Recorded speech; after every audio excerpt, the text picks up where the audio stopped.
So this is a sea kayak.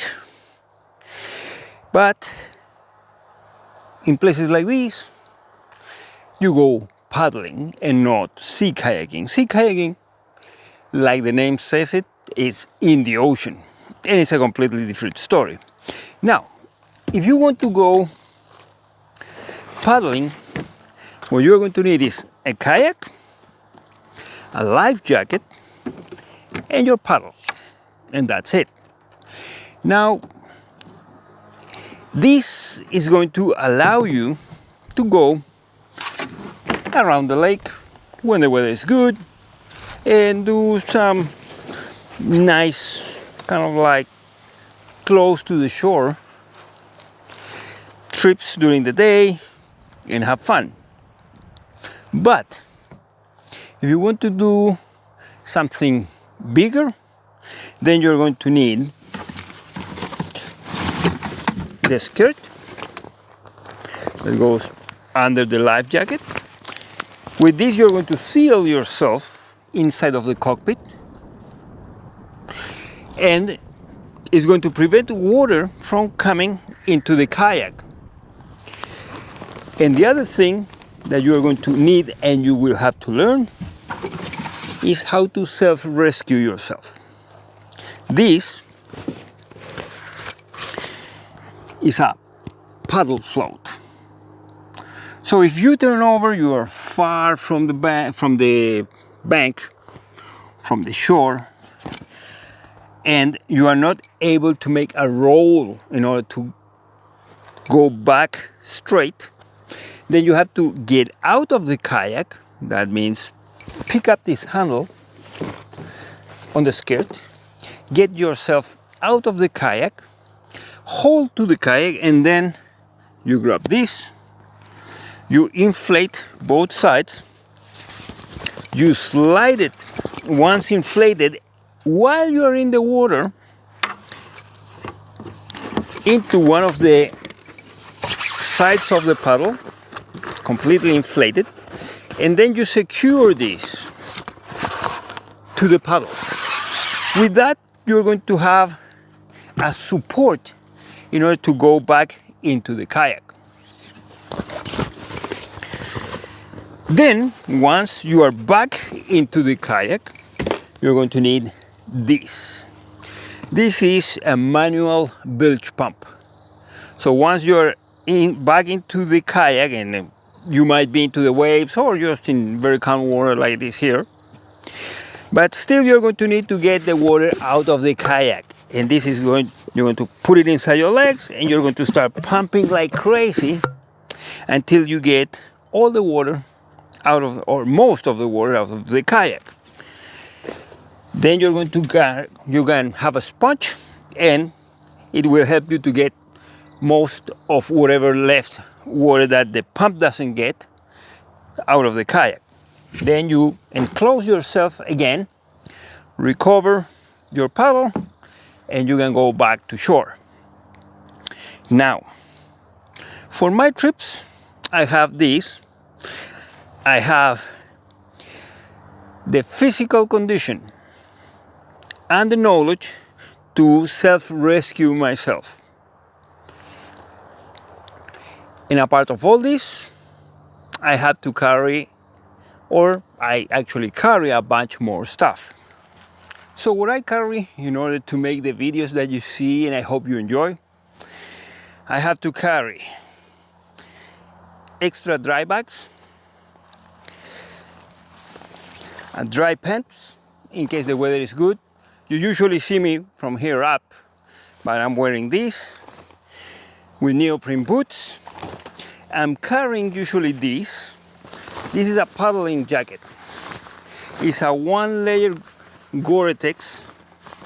It's really good, but it's very, very light. This is when you have wind and you have some waves, so it's for the wind and the splashing. So it's going to keep you relatively dry, but it's not a dry jacket. Now this is a dry jacket. This is my NRS Orion.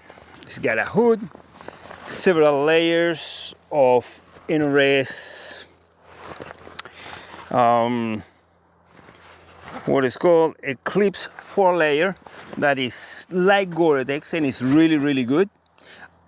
I love the color. This is a salsa color.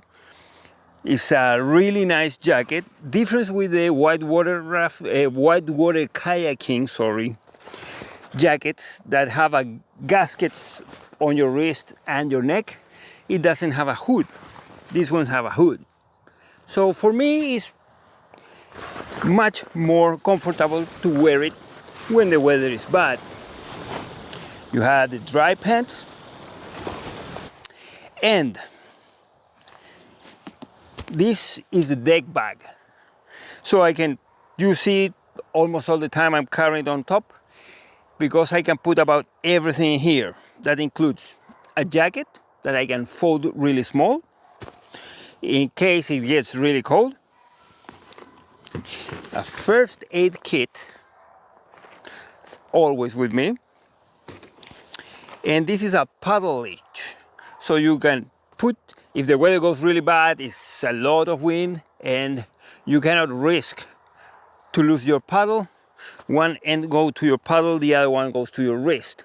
So if the wind blows your paddle away, you can recover it. And a part of that, you carry a second disassembled pair of paddles. So if you lose this one by any chance, you can have one and come back home.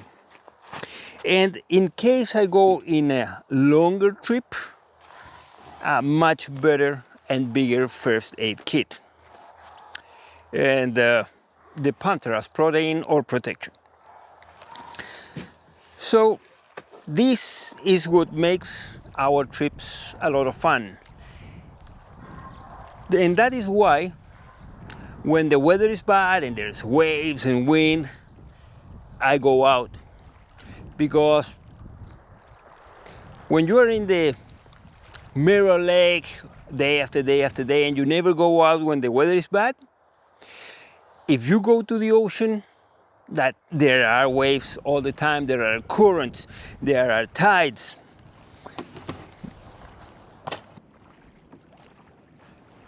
Then you have to be skillful enough to be able to go out and to be able to rescue yourself in case you need it. So going out with bad weather here is just like lubricating the engine. It makes you a better rower. So when you go out on a nice day and that nice day turns bad, it's not going to be a horrible thing. It's not going to be deadly. This is same as when you go on a bike. You can go as fast as you want. You can go down a hill. But the people that do that have a lot of practice. And this is the same thing. If you don't develop your skills, eventually you might have a really bad time. Sometimes the weather changes just in the blink of an eye and you find yourself what you can define as practically a hurricane, and that is going to be bad.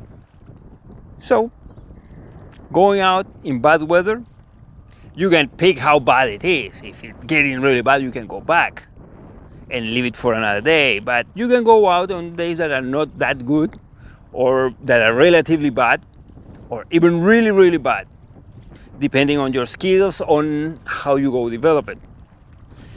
And that is going to make you a safer paddler.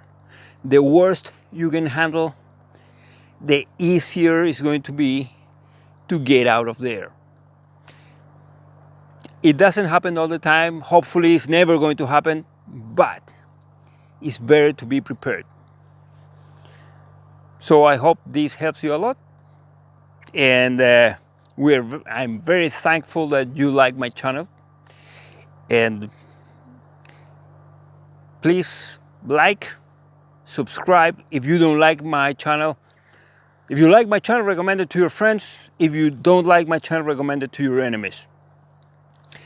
Every like, every comment, and every subscription help me to bring you more stuff, and hopefully eventually takes you to more amazing places. Thank you very much.